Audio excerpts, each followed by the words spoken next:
All right, we'll get started with Mark Weiser and Mike Griffith. Hey, John, how's it going? Good, how are you? Good. Tell me just about the 3 weeks, three practices last week in terms of the offense trying to get better. What's been some of the key points you guys have worked on, as you come off Alabama and get ready for Kentucky? I think coming off the Alabama loss, there was lots of things we could work on from each position group. And, as the tight ends, we wanted to focus on being stronger in the run game and being more efficient in our routes. And we took those 3 days to work on that. And we did. We worked on that, and we got better.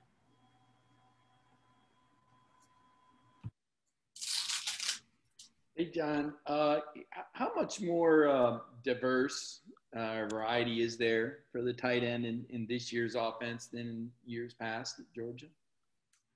I say it's hard to compare. I just think whenever we're called upon to go make a play, whether that's in the run game or in the pass game, we're going to go do it to the best of our ability. Next, we'll go to Anthony Dasher, then Seth Emerson. I don't have a question. Seth? John, just an open-ended question. What do you think the identity of this offense is right now, or do you think you all have one yet? I think our identity is a hard-nosed offense that we're going to run the ball efficiently, and then we're going to take our shots. We're able to spread the ball around, and whatever Coach Monken dials up, we're going to go do it, and we're going to do well with it. Chip Towers, then Jake Rowe. Yeah, John, just curious what you did during this off weekend, and how much of an emphasis, either as a member of the leadership committee or just personally, did you guys put on staying safe and kind of keeping this track record of you guys intact in terms of the fight against the virus? Well, first, there's a huge emphasis on staying safe, and thanks to Mr. Ron and his team, they've educated us tremendously well. But at the same time, all these players, our team, we're so focused and locked in that, there's not a lot of worry with us. We stick together and we have one goal in mind, and we're going to take it game by game to accomplish that. What'd you do? Did you head home, or what'd you do over the weekend? It was my mom's birthday, so I went and celebrated my mom's birthday with her. Thank you. John, kind of piggybacking off what Chip's asked, leadership group, is there a situation, especially when it comes to the virus, where you guys meet with the team, no coaches, no anything, and you just kind of have an open dialogue about off-field behavior, off-field risk-taking and things like that, or is it all done with the coaches involved and coach-led? How does that go? How does that conversation get had? I think at the beginning of the season, there was a big worry as far as, we need to have these conversations. We need to keep everyone, together to be educated on what to do after practice, on the weekends and whatnot. But as the season has gone on, we've understood, like I was saying, that, our team's smart and we have one goal in mind, and we're not going to have any people trying to, get in our way. And if you don't want to be a part of this train, then you can just leave. Dean Legge, then Austin Roper. That's certainly a very matter-of-fact way to put it. How many guys get off the train, John? It was just a different way of putting it, but it just meant that, if you're not bought in, if you don't want to stay safe and do what you're supposed to do, then it's just not here for you. Hey, John, I know that, you being a tight end, this probably isn't like solely your focus because, you obviously have to worry about receptions and things of that nature. But currently the team or the running backs are averaging fewer than 4 yards per carry. Why do you think the team as a whole has had such a tough time finding success running the ball this season? I think if you could look at it like that, where, we're not averaging the same clip as we usually do, but there's also these explosive plays that we've done well with. So there's negatives, but there's also positives, and we're gonna keep the positives and then try and take these negatives and be better with them. Brandon Sudge and Blaine Gilmer. Hey, John, so I don't know how much of a role that you play on special teams units or anything, but I wanted to ask you about Camarda and Pod Lesney and the job that they've done here over the first half of the season. How much of a weapon, I suppose, have they emerged as over these couple weeks? Pod and Jake have done a tremendous job, and I wish they got more credit for what they've done. Jack's nailing these field goals, and Jake is flipping the field almost every time he's asked to. So, we feel great having them. They're always going to put the defense in a great position as far as pinning them. And then, we can drive and, tight ends, we want to score touchdowns every drive, but realistically that's not going to happen. So we're lucky to have a weapon in Pod. And then in terms of Camarda, like, he seems like an interesting guy who just kind of has all this confidence inside, and he's like, he doesn't seem like he's hesitant to show that at all. I mean, how unique of a guy, is he around the team? Do you have kind of a story about, how he shows that confidence and that swagger? I'd say on field, he's got the swagger and confidence, but off the field, he's humble, and he just wants to get better just like the rest of us. Hey, John, just wanted to ask you, man, I know Michael Bennett wasn't directly your probably position coach at Marist, but how big of an influence did he have on you just learning from him in your time around him? So he actually was like the wide receivers and tight ends position coach. So I was lucky enough to be coached by him, and then Coach Etheridge, who also played tight end here. And he helped me so much in my route running. As far as what I continue to improve on, getting in and out of breaks and being more efficient at the top of my routes. We'll go to Connor Riley for the final question. Hey, John, how competitive is it for guys to get onto special teams? And as, players like yourself, they start playing more on either offense or defense, does maybe the desire or the want to play on special teams, does that wane a little bit, if at all? For me, the desire never wanes. I want to, if I could play every snap I could on special teams on offense, but that's not realistic. I want to do what I'm called upon. And, Coach Smart really believes in special teams. And I think the people that are working their butt off on special teams just show the kind of character that we have as a team. They're hardworking and they're precise in what they do. And, we need players like that. Thanks, John. Have a great rest of your Monday. Thank you. Appreciate it. All right. At this time, we're going to continue with Lewis Seam. Lewis? Good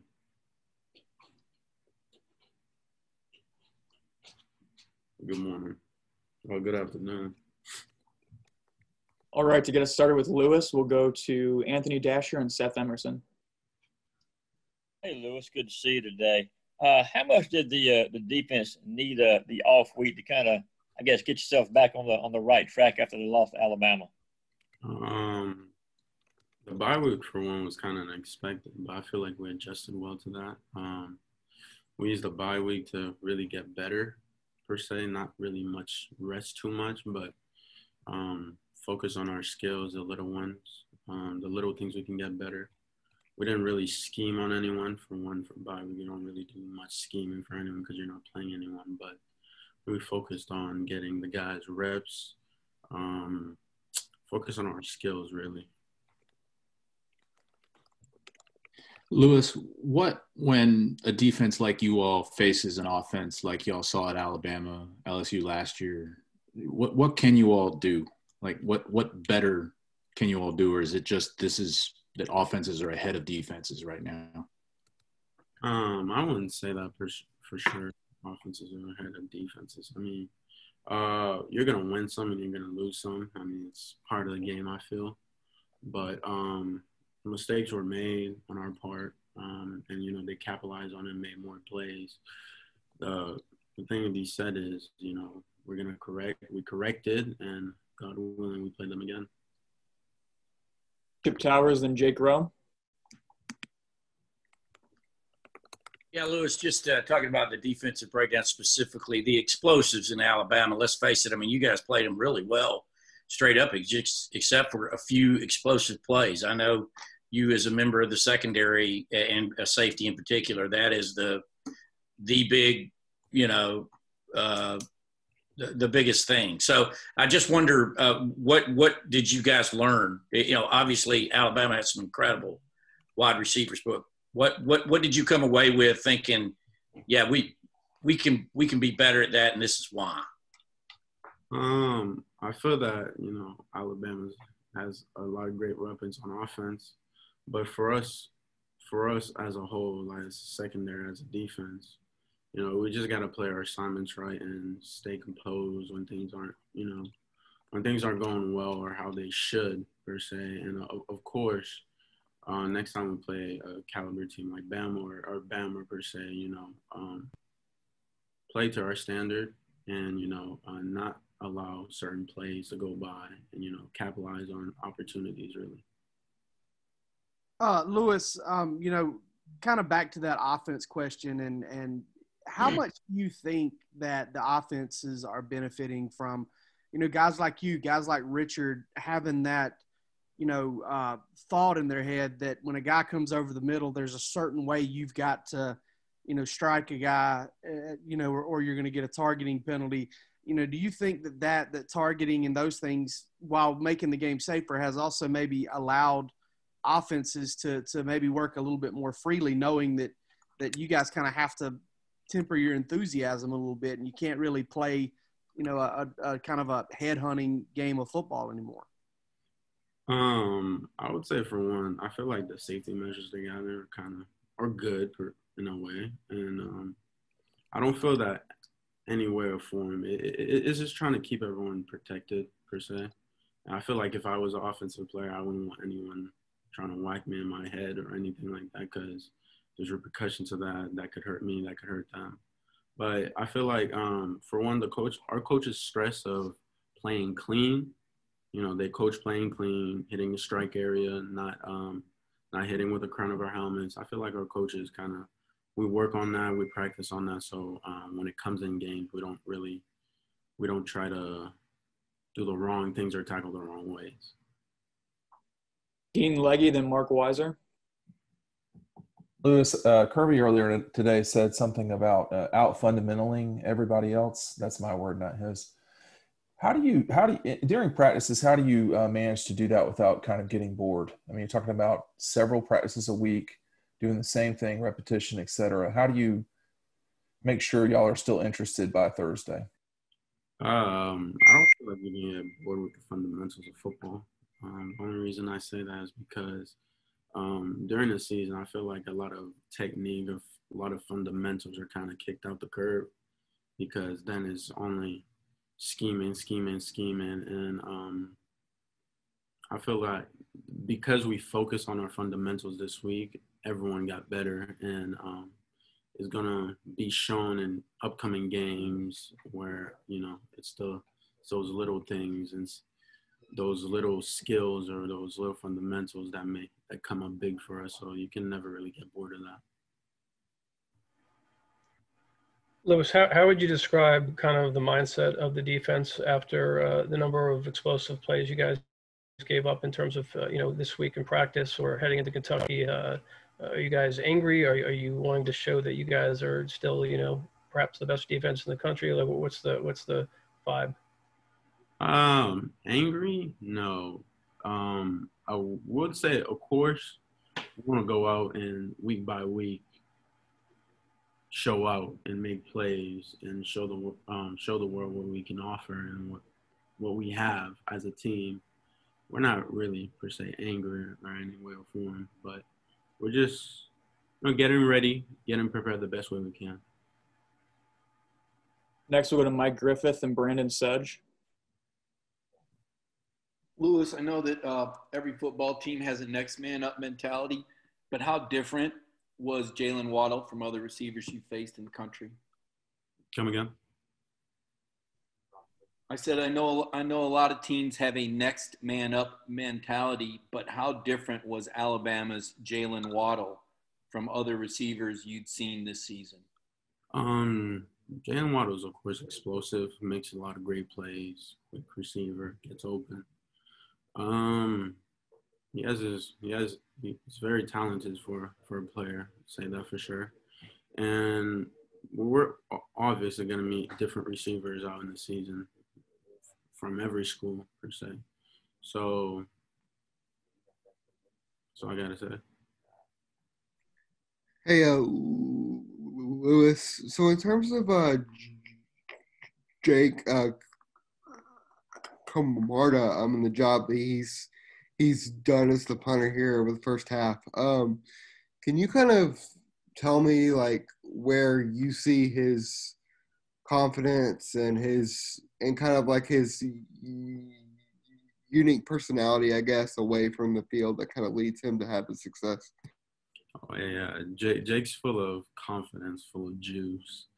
On the field, he shows that, he's confident because of preparation and what he's doing in practices. I mean, what do you have to fear and what do you have to be afraid of when you kick and you do what he's doing every day in practice? So when games come, he's very relaxed, very calm, and he just does it freely.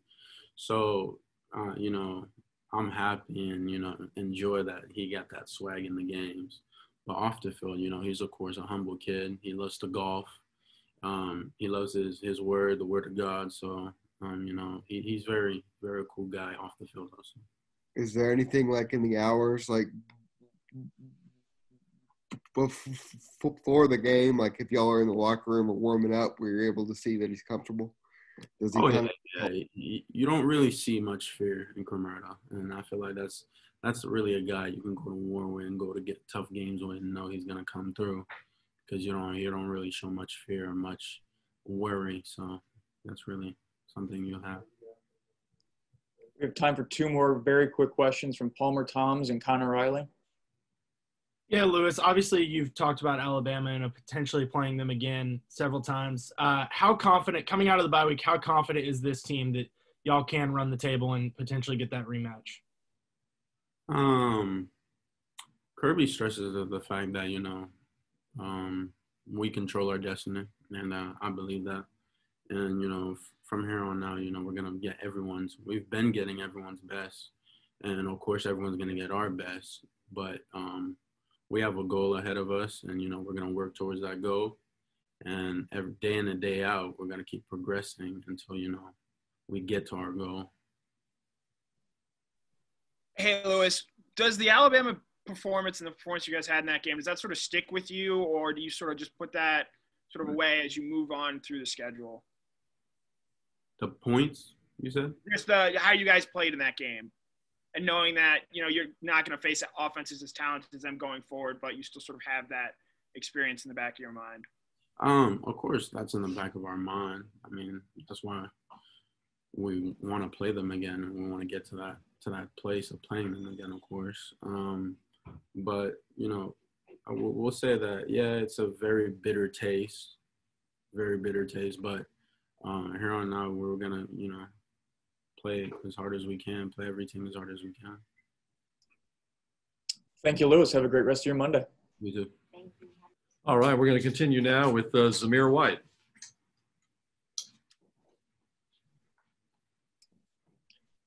All right, to get us started with Zamir, we'll start with Chip Towers and Jake Rowe. Zamir, hope you're well. Hello. Hey, how you doing? Good, thank you. There's been a lot of talk in these first few weeks about where is Georgia's run game or Georgia's run game lacking something. But it's hard to tell beyond statistics how well that's working. From your view, how do you feel about the run game and what what is it that you want to see you guys do to better as backs and as an offense as a whole? I feel like the run. I feel like the run game is there. There's like some stuff that we got to pick up, but and that's all of us though. Like we gonna be alright though. Definitely with the offense, like we just gotta it just come more together and just lock in. That's it. Zamir, when you look at the first 4 games of this season, the Tennessee game stands out as one where you had a little bit more trouble kind of finding some success in that game. It looked like you may have been banged up in that game early, and I wanted to check, did you suffer an injury early in that game, or were you banged up coming into it? And how maybe has that kind of cleared up, or how has it affected you kind of going forward? I was just a little sore. So like the what play was it? It was probably like the second play, and I just like was a little sore from it. So like I couldn't do what I wanted to do. But now though, I'm fine now. Yeah, like I'm 110%. So I'm fine. Next, we'll go to Dean Legge and then Mike Griffith. This was something that Kirby talked about earlier, Zamir, talking about your special teams play and how you've opened up stuff for other guys. I do wonder, though, too, would you like to be able to get a few more returns in the kickoff game? Sure, man. Like they kick it to me, yeah, but if not, like I'm gonna block for Kenny or Reed or they're my brothers. So like I just gotta go out there and just put it on. Yeah. Mir, you look like when you run out of the deep eye, you look really comfortable hitting that line at 100 miles per hour. How different and how difficult is it to adjust to running out of the shotgun from being a deep eye back? Not at all. Like it ain't no difference. Like just go out there and just play the game.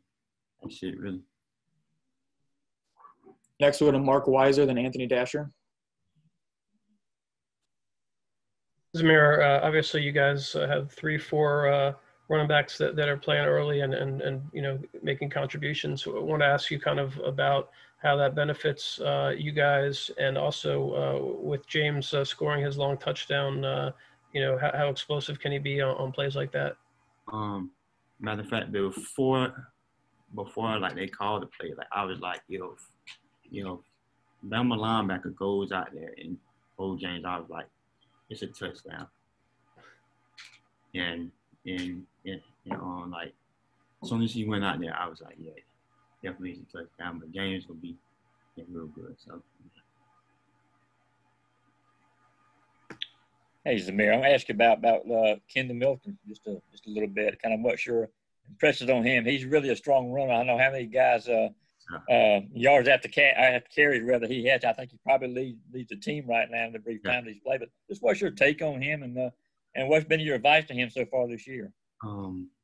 Advice for Kendall, just keep going. Just keep on working hard, practicing hard, and just being you, bro. Like just do what you do. Kendall's a great kid, smart kid, and me, Cook, Kenny. Me, Cook, and Kenny, but we love him by the death. So, yeah. Next, we'll go to Seth Emerson, then Austin Roper. Zamir, as the running back, I imagine that you think that Georgia's kind of identity on offense will revolve around the running game. But what do you think? How does the running game in this day and age, when you've got the Alabamas and the LSUs passing it all over the place, how does it still fit in? I mean, you just gotta get it in there when you can, man.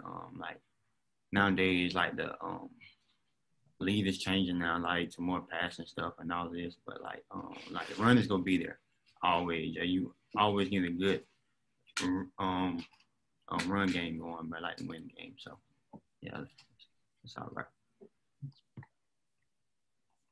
Hey Zamir, as far as like consistency getting carries so far this season, what do you make of having so much inconsistency? with that throughout each game. Does that bother you at all? Did you expect to have a bigger, more consistent role in the offense, or is this just something that you just have to, I guess, deal with? No, sir. Like it's just something that like we just do here. Like we get multiple guys reps, like to save our bodies and just be smart with each other. That's it. Next, we'll go to Charles Odom and Connor Riley. Hey, Zamir, we just had a game in Atlanta yesterday where DeAndre Swift and Todd Gurley were in the spotlight. Can you talk about the running back tradition and what it means to you to be next in line in that tradition? And also, can you share if you hear from any of the old guard? Yeah, like it means a lot to me.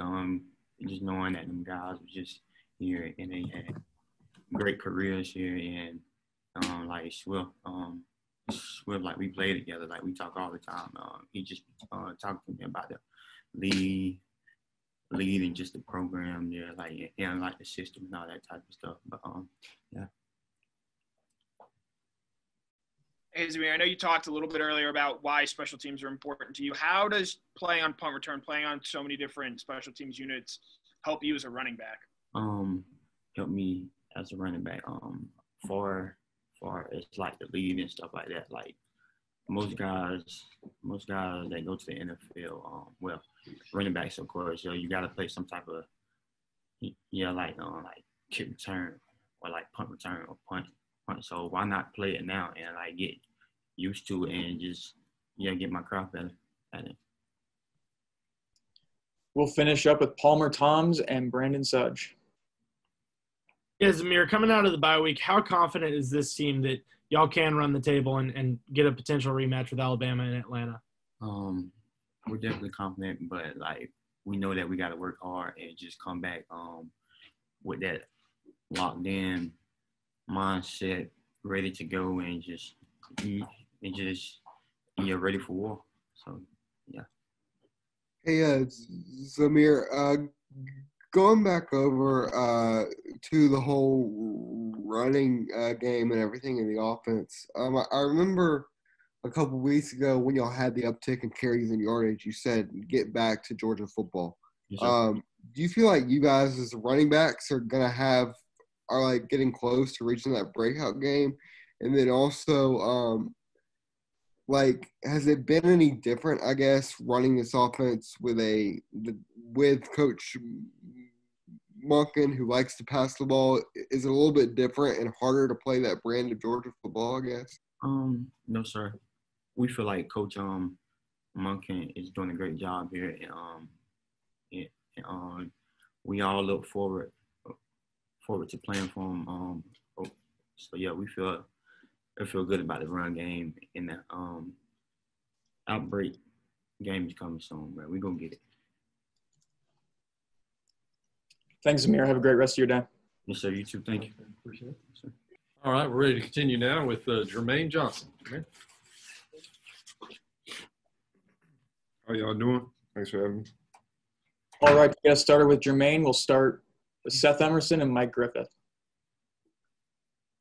Jermaine, you see the direction kind of college football has gone, where you've got high scoring offenses, Alabama, LSU doing it. That's what y'all have seen the last couple of years. What can you all do realistically to combat that? And especially having seen it twice now, and I'm sure you hope seeing it again.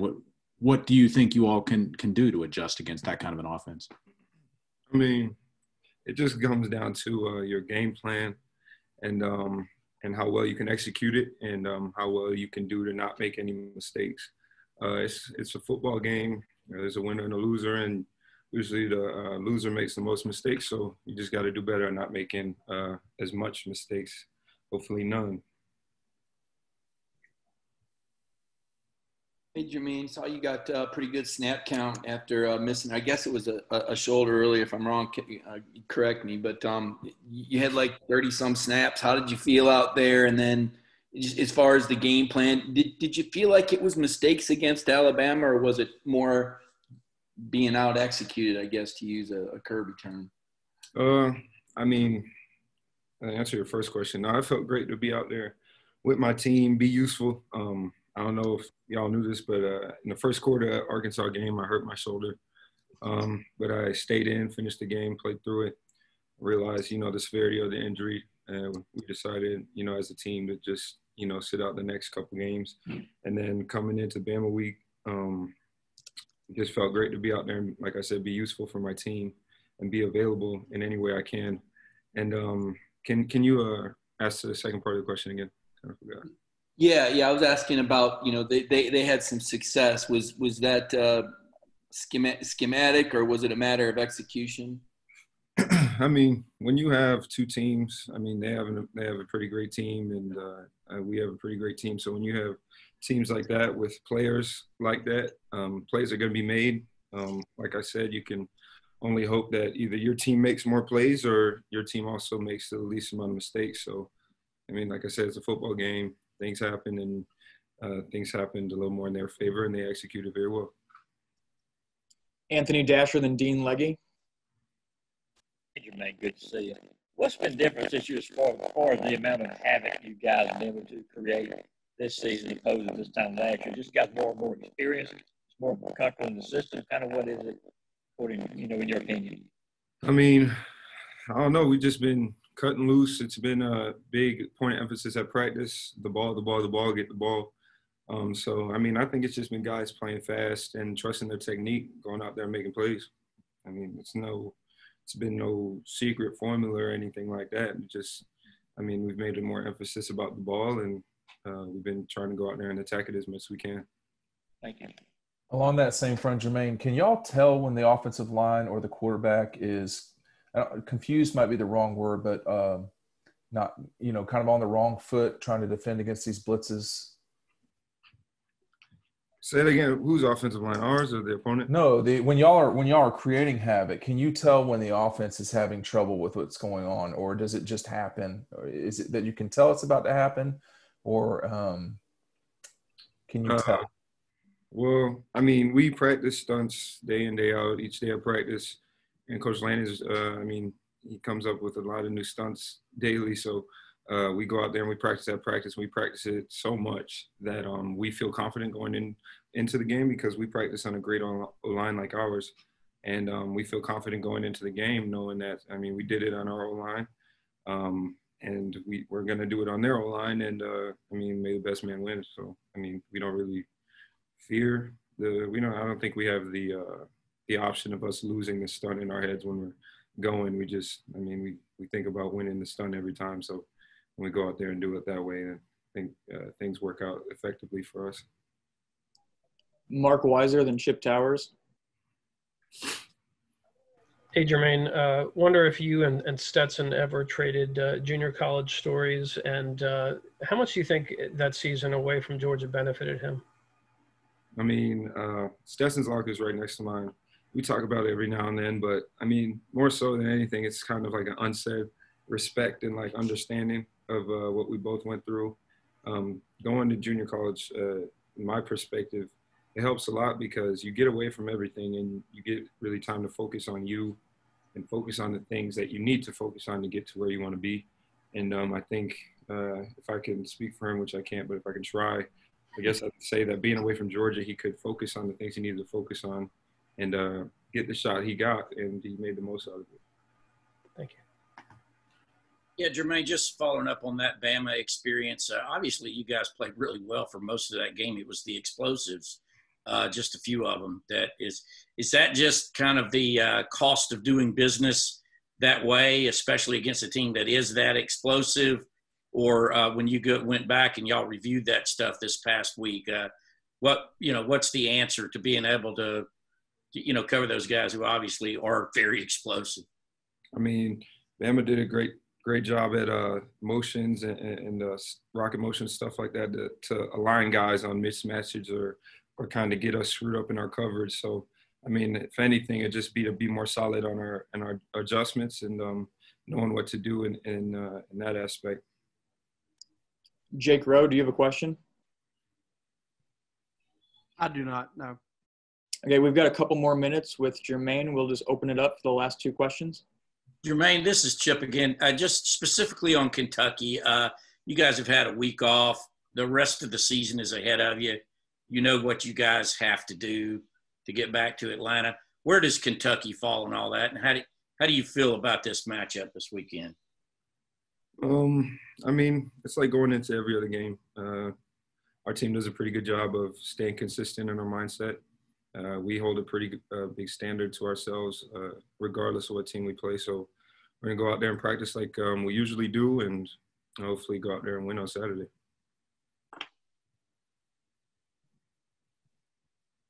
Would anyone like the last question? All right. Thank you so much, Jermaine. Have a great rest of your Monday. Everyone, thank you for participating in today's media availability.